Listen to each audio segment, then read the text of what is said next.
नमस्कार, मी विलास बडे. संध्याकाळचे 7:30 वाजलेत. या होत्या आतापर्यंतच्या हेडलाईन्स आणि यानंतर आपण बघणार आहोत दिवसभरातल्या महत्त्वाच्या घडामोडींचा वेगवान आढावा. मराठा समाजाला आरक्षण मिळाल्यानंतर आज राज्यातील धनगर समाज बांधव एसटीतील आरक्षणासाठी आक्रमक झालेले पाहायला मिळाले. आक्रमक झालेल्या आंदोलकांनी विधानभवनाच्या बाहेर घोषणाबाजी करत सरकारचं लक्ष वेधण्याचा प्रयत्न केला. मनमाडमध्ये धनगर आरक्षणाची मागणी लावून धरण्यासाठी एल्गार मेळाव्याचं आयोजन करण्यात आलं. नाशिक जिल्ह्यातल्या मनमाडला आयोजित सभेत धनगर नेत्यांनी सवलत नको, सर्टिफिकेट द्या अशी मागणी केली. धनगर समाजाला आरक्षण देण्यासाठी सरकार कटिबद्ध असल्याचं मुख्यमंत्री देवेंद्र फडणवीस यांनी सांगितलंय. तसंच आगामी अधिवेशनापूर्वी धनगर आरक्षणाचा ATR आणू असंही मुख्यमंत्री म्हणाले. विधानसभेत आज धनगर आणि मुस्लिम आरक्षणाच्या मुद्द्यावरून विरोधकांनी सरकारला धारेवर धरलं. धनगर समाजाला किमान आरक्षण देणार असा सवाल विचारत विरोधकांनी सरकारला जाब विचारला. मुस्लिम आरक्षणावरून आज विधानसभेत घमासान पाहायला मिळालं. मुस्लिम समाजाला आरक्षण देण्याच्या मागणीसाठी MIM सह काँग्रेस आणि राष्ट्रवादीच्या आमदारांनी आक्रमक भूमिका घेतली. मुस्लिम आरक्षणासाठी MIM आता कोर्टात जाणार असल्याचं आमदार इम्तियाज जलील यांनी स्पष्ट केलेलं आहे. मुस्लिम आरक्षणासंदर्भात सरकारची भूमिका प्रामाणिक नसल्यामुळे अखेर कोर्टाकडूनच आपल्याला न्याय मिळू शकेल असा विश्वास आमदार जलील यांनी व्यक्त केला. मुस्लिम समाजाला SBC मधून आरक्षण देण्यात यावं अशी मागणी काँग्रेसचे आमदार नसीम खान यांनी विधानसभेत केली. आरक्षणाच्या मुद्द्यावरून वादळी ठरलेल्या विधिमंडळाच्या हिवाळी अधिवेशनाचं आज सूप वाजलं. अधिवेशनाच्या शेवटच्या दिवशी धनगर आणि मुस्लिम आरक्षण तसंच शेतकरी आत्महत्या दुष्काळाच्या मुद्द्यावरून दोन्ही सभागृहात विरोधकांनी गदारोळ केला. या गदारोळातच आज अधिवेशनाचं सूप वाजलं. राज्य विधिमंडळाचं पुढचं म्हणजेच अर्थसंकल्पीय अधिवेशन 18 फेब्रुवारी 2019 रोजी सुरू होणार आहे. 2019 विधानसभा निवडणुकीआधीचं फडणवीस सरकारचं हे शेवटचं अर्थसंकल्पीय अधिवेशन असेल. राज्यातल्या शिक्षक भरतीत मराठा समाजाला आरक्षण लागू होणार आहे. शिक्षकांच्या 24,000 पदांसाठी भरती होणार आहे. या 24,000 शिक्षक भरतीत मराठा समाजाला 16% आरक्षण मिळणार आहे. शिक्षण मंत्री विनोद तावडे यांनी हे आश्वासन दिल्याची माहिती आशिष शेलार यांनी विधानसभेत दिली. अधिवेशनात भरीव निर्णय झाले नसल्याचा आरोप पृथ्वीराज चव्हाणांनी केला. या अधिवेशनात मराठा आरक्षणाच्या मुद्द्याखाली दुष्काळावर चर्चा करण्याचं सरकारनं टाळल्याचा आरोप सुद्धा माजी मुख्यमंत्री पृथ्वीराज चव्हाण यांनी केला. विधानसभेच्या उपाध्यक्षपदी शिवसेनेच्या विजय औटी यांची बिनविरोध निवड करण्यात आली आहे. बच्चू कडू आणि काँग्रेसच्या हर्षवर्धन सकपाळांनी अर्ज मागे घेतल्यानंतर त्यांच्या उपाध्यक्षपदाचा मार्ग मोकळा झाला. शेतकऱ्यांच्या विविध प्रलंबित मागण्यांसाठी राजधानी दिल्लीत किसान मुक्ती मोर्चा काढण्यात आला. देशातल्या कानाकोपऱ्यातून हजारो शेतकऱ्यांनी यावेळी दिल्लीत धडक दिली. काँग्रेसचे अध्यक्ष राहुल गांधी यांनी दिल्लीतील शेतकऱ्यांच्या मोर्चाला हजेरी लावली. अनेक बड्या उद्योगपतींचं कर्ज माफ करणारं सरकार शेतकऱ्यांचं कर्ज का माफ करत नाही असा सवाल राहुल गांधींनी विचारला. किसान मोर्चाला राष्ट्रवादी काँग्रेसचे अध्यक्ष शरद पवार यांनी हजेरी लावली. यावेळी त्यांनी शेतकऱ्यांच्या आंदोलनाला पाठिंबा दर्शवत त्यांच्या मागण्या रास्त असल्याचं म्हटलं. दिल्लीतील शेतकऱ्यांच्या मोर्चात स्वाभिमानी शेतकरी संघटनेचे अध्यक्ष खासदार राजू शेट्टी हे देखील सहभागी झाले. झोपलेल्या सरकारला जागं करण्यासाठी हा मोर्चा काढल्याचं राजू शेट्टींनी सांगितलं. माजी पंतप्रधान HD देवेगौडा यांनी रामलीला मैदानात जाऊन शेतकऱ्यांची भेट घेतली. पंतप्रधान मोदींनी शेतकरी आंदोलनाची दखल घेतली पाहिजे आणि शेतकऱ्यांच्या शिष्टमंडळाला भेटण्यासाठी बोलावलं पाहिजे असं देवेगौडा म्हणाले. शेतकऱ्यांच्या मोर्चामुळे दिल्लीतील रामलीला मैदानावर कडक सुरक्षा तैनात करण्यात आली होती. सुरक्षा रक्षकांकडून कडेकोट बंदोबस्त ठेवण्यात आला. शेतकरी मोर्चामध्ये महाराष्ट्रातूनही अनेक शेतकरी सहभागी झालेत. महाराष्ट्राच्या अहमदनगर, बीड, कोल्हापूर यासारख्या अनेक जिल्ह्यातून शेतकरी दिल्लीतल्या मोर्चात सहभागी झाले.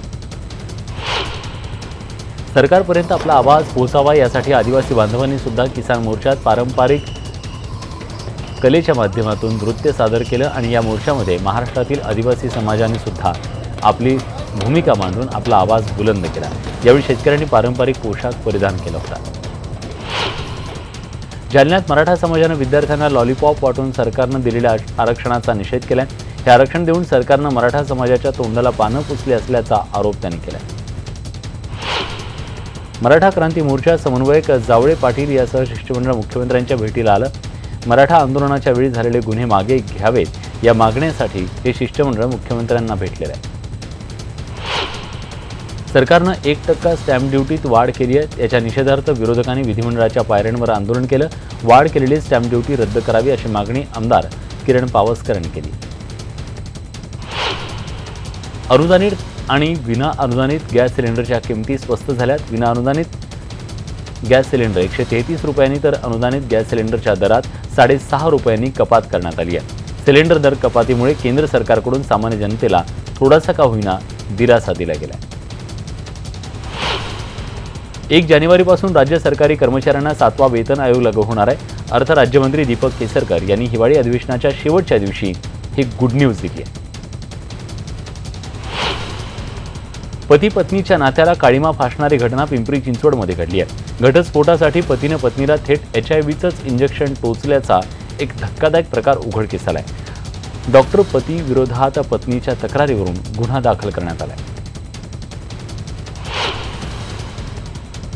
आरोपी डॉक्टर पतीने मात्र तक्रारदार पत्नीचा आरोप फेटाळून लावलाय।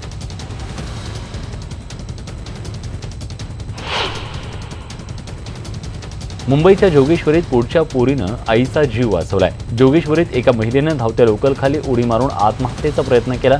मात्र आईपाठोपाठ मुलीनं ट्रकच्या दिशेनं धाव घेतली आणि आईला ट्रॅकवरून बाजूला करण्याचा प्रयत्न केला, पण तोवर लोकल आली होती आणि अखेर या दोघींनाही लोकलची धडक बसली। दोघीही लोकलच्या खाली ट्रॅकवर पडल्या, त्यामुळे दोघींचा जीव मात्र वाचलेला आहे। भिवंडी शहरातील कणेरी परिसरात काचेच्या दुकानात काम करणाऱ्या कामगारांच्या अंगावर काचेचा ढीग पडला। या अपघातात 3 कामगार जखमी झालेत। स्थानिकांच्या मदतीनं या कामगारांना काचेच्या खालून बाहेर काढण्यात आलं। यातल्या एका कामगाराला गंभीर दुखापत झाली आहे। यवतमाळमध्ये मोबाईल न दिल्यामुळे 9वीत शिकणाऱ्या विद्यार्थ्यानं आत्महत्या केली आहे। वडिलांनी मोबाईल विकत घेऊन न दिल्यानं त्यानं गळफास लावून आत्महत्या केली आहे। शेतातल्या झाडाला गळफास लावून त्यानं जीवन संपवलंय। नागपूर रेल्वे स्थानकावर दारूची तस्करी करणाऱ्या एका चोराला रेल्वे पोलिसांनी सिनेस्टाईल अटक केली आहे। पोलिसांनी चोराला सिनेस्टाईल पाठलाग करत अटक केली आहे। त्याच्याकडून 6,242 रुपये किमतीच्या दारूच्या बाटल्या जप्त केल्या। चेंबूरला बांधकाम सुरू असलेल्या इमारतीवर पडून 2 कामगारांचा मृत्यू झाला। 10व्या मजल्यावर काम सुरू असताना ते तिथून कोसळले। मृतदेह शताब्दी रुग्णालयात नेण्यात आले। सकाळी 9:30ची ही घटना आहे।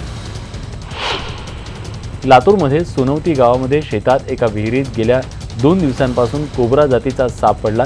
या सापाला सुखरूप बाहेर काढण्यात यश आलंय। विहिरीला पायऱ्या नसल्यानं दोरखंड बांधून या सापाला बाहेर काढण्यात आलं। पुण्यातल्या राष्ट्रीय संरक्षण अकादमीच्या 135व्या तुकडीचं संचलन खडकवासला इथल्या खेत्रपाल मैदानावर संपन्न झालं। लष्कर प्रमुख जनरल बिपिन रावत हे या संचलनाची मानवंदना स्वीकारत होते। या संचलनात 253 कॅडेट्स सहभागी झाले। याच बातम्यांसोबत बुलेटिनमध्ये एक छोटा ब्रेक नंतर तुमचं पुन्हा एकदा स्वागत। यानंतर इतर काही महत्त्वाच्या घडामोडींचा वेगवान आढावा। हिवाळ्याची चाहूल लागतात शहरात स्थलांतरित पक्ष्यांचं आगमन सुरू झालंय। भाईंदरच्या खाडी किनारी परदेशी पाहुण्यांनी अक्षरशः खाडी भरून गेलेली आहे। परदेशी पक्ष्यांचे थवे किनाऱ्यावर किलबिलाट करताना पाहायला मिळतात। माथेरानला कारनं पोहोचल्यावर अमन लॉज ते माथेरान गाव शटल ट्रेनला आजपासून आणखी 2 डबे जोडण्यात येणार आहेत। त्यामुळे आता डब्यांची संख्या 6 वरून 8 वर गेली। मुंबई पोलिसांच्या बॉम्ब निकामी करण्याच्या पथकात हायटेक रोबो दाखल झालाय। या रोबोमुळे बॉम्ब निकामी करताना जीवितहानी व्हायची शक्यता कमी होणार आहे। दक्षिण मुंबईतील मेट्रो 3 प्रकल्पाचा मार्ग मोकळा झालाय। बोगद्याच्या खोदकामाला स्थगिती देण्यास कोर्टानं नकार दिलाय। पारसी समुदायानं याची याचिका दाखल केली होती।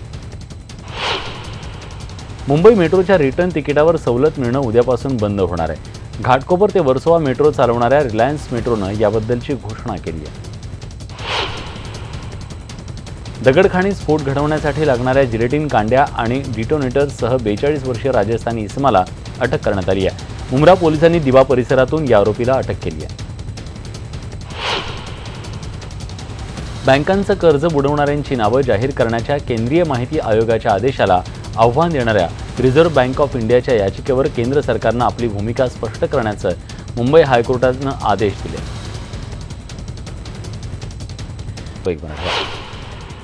अमेरिकेत आलेल्या पुराचा फटका उत्तर कॅलिफोर्निया भागाला बसलाय। पुरामुळे अनेक पूल पाण्याखाली गेले असून जनजीवन विस्कळीत झाले।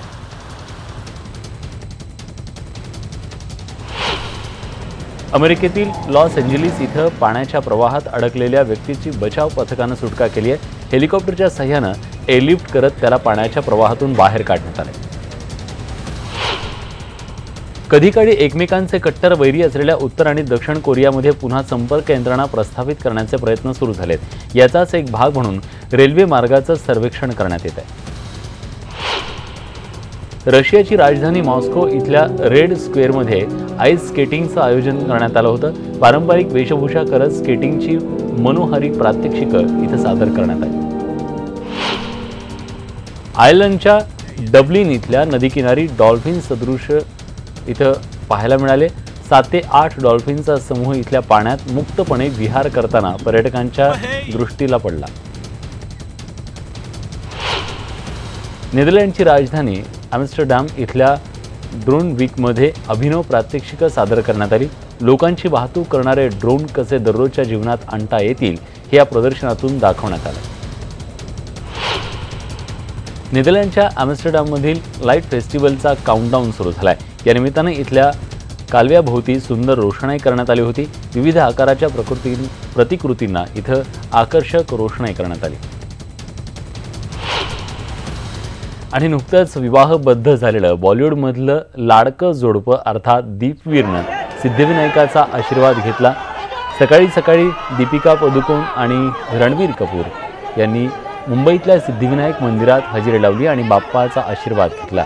मंदिरातून बाहेर आल्यावर त्यांनी चाहत्यांना अभिवादन केलं। दरम्यान उद्या दीपवीर लग्नाची 3री रिसेप्शन पार्टी देणार आहेत, ज्याला अख्खं बॉलिवूड उपस्थित राहील।